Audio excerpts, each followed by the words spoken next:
हमारे सभी बजरंगबली भक्तों को जय श्री राम। नमस्कार दोस्तों, स्वागत है आप सभी का आपके अपने YouTube चैनल पर। दोस्तों, आज जो घटना हम आपको सुनाने वाले हैं, यह घटना हमें लिखकर भेजती हैं प्रिया जी सोलंकी। जी हाँ दोस्तों, प्रिया जी सोलंकी हमें बताती हैं कि मैं मध्य प्रदेश के एक छोटे से गांव में रहने वाली रहवासी हूँ। यह घटना आज से 5 वर्ष पुरानी है, जब मैं मेरे पूरे परिवार के साथ सालासर धाम जाने की योजना बना रही थी।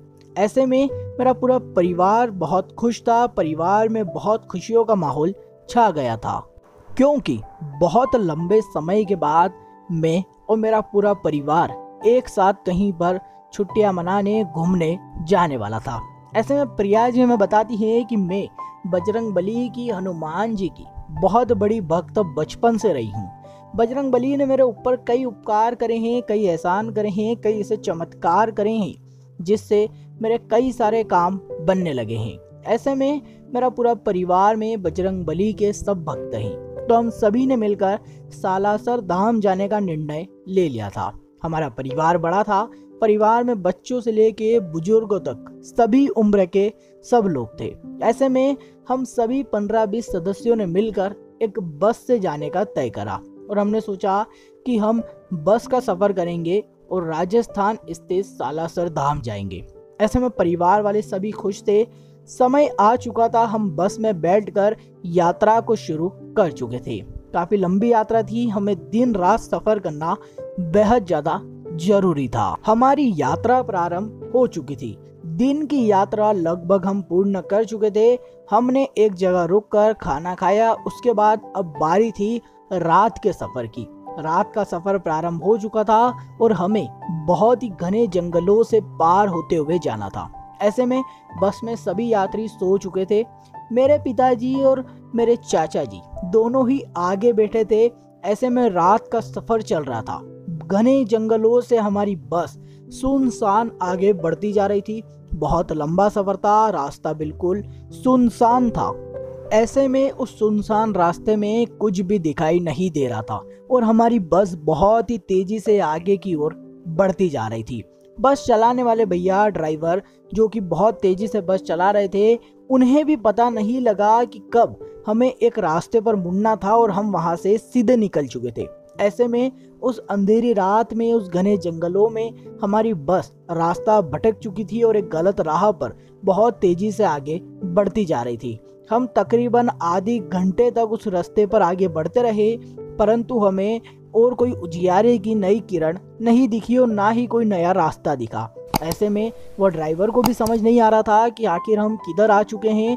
एक जगह जाकर हम देखते हैं कि आगे रोड समाप्त हो चुका है।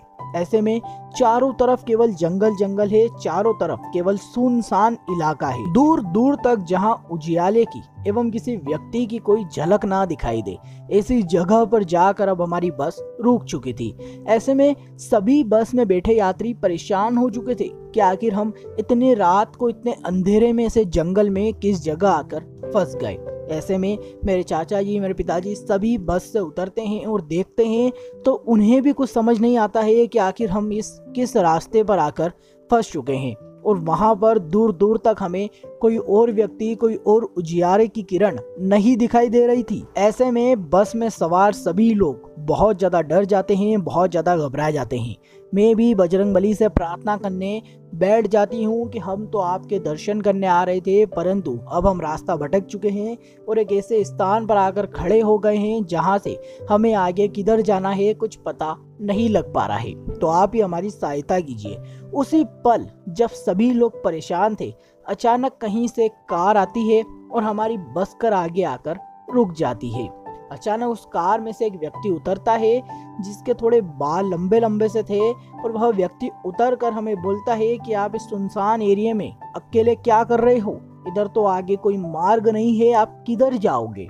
हम सभी उनसे बात करते हैं और उन्हें हमारी स्थिति के बारे में समझाते हैं कि हम रास्ता भटक चुके हैं, अब आप ही हमारी सहायता करिए और हमें सही मार्ग पर पहुंचा दीजिए। ऐसे में वह बस वाला कहता है, चिंता मत कीजिए, मुझे आपकी मदद के लिए ही भेजा गया है। इतना ही बोलकर वह कार में बैठ जाता है और कार को शुरू करता है। हम बस लेकर उस कार वाले के पीछे पीछे जाने लगते हैं, परंतु हमें समझ नहीं आ पा रहा था कि उसने क्यों बोला कि हमें आपकी मदद के लिए भेजा गया है। ऐसे में हम उसका पीछा करते रहते हैं। एक पल आता है जब वह हमें सही मार्ग पर लेकर आ जाता है। वहां से उजियारा दिखाई देने लगता है। सभी समझ जाते हैं कि अब हम आगे बढ़ने के लिए सही मार्ग पर आ चुके हैं। और फिर धीरे धीरे हमारी बस उस कार से आगे निकलती है और फिर हम सही मार्ग पर आके रुकते हैं ताकि हम उस कार में बैठे व्यक्ति का धन्यवाद कर सकें, शुक्रिया कर सकें। ऐसे में मेरे पिताजी और मेरे चाचा जी और बस के ड्राइवर तीनों लोग बस से उतरकर उस कार का इंतजार करते हैं। परंतु जब हम सही मार्ग पर आकर रुकते हैं और देखते हैं तो पीछे पूरा सुनसान मार्ग है और वह कार हमें कहीं पर भी दिखाई नहीं देती है। ऐसे में सभी लोग देखकर हैरान हो जाते हैं कि वह सुनसान रास्ते से कार हमारे साथ आ रही थी, परंतु जब हम आगे रुककर उस कार की प्रतीक्षा करते हैं, इंतजार करते हैं और पीछे मुड़कर देखते हैं तो वहां से वह गाड़ी गायब हो जाती है और ना ही वहां पर कोई व्यक्ति हमें दिखाई देता है।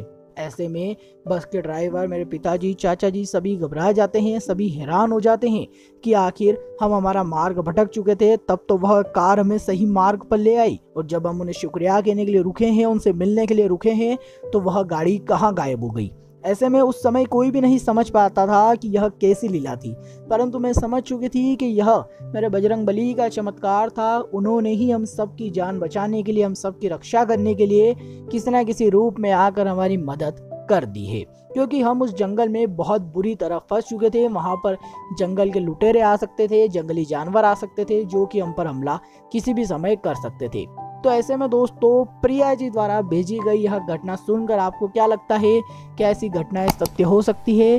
क्या प्रिया जी द्वारा भेजी गई यह कहानी सत्य हो सकती है? आपके मन की बातें दोस्तों हमें नीचे कमेंट कर जरूर बताएं। इस वीडियो को देखने के लिए आप सभी का बहुत बहुत धन्यवाद।